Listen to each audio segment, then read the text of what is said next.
Hi, I'm Richard Byrne. I'm the host of Practical Ed Tech, and like you, I'm a teacher who's facing a new school year unlike any other we've ever had.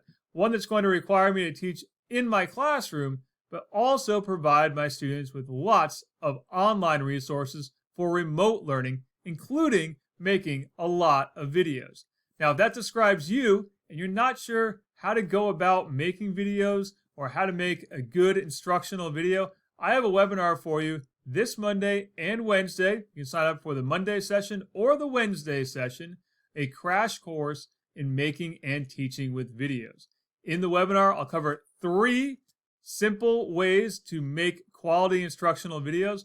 I'll cover how to make sure your students are actually watching your videos, and I'll answer any questions that you have at all about making and teaching with video. This webinar will be appropriate for anyone who's using a Windows, Mac, or Chromebook as their primary device to make and teach with video. Again, the webinar is Monday at 4 p.m. Eastern Time or Wednesday at 4 p.m. Eastern Time. Click the links right down below to sign up for the session that fits your schedule.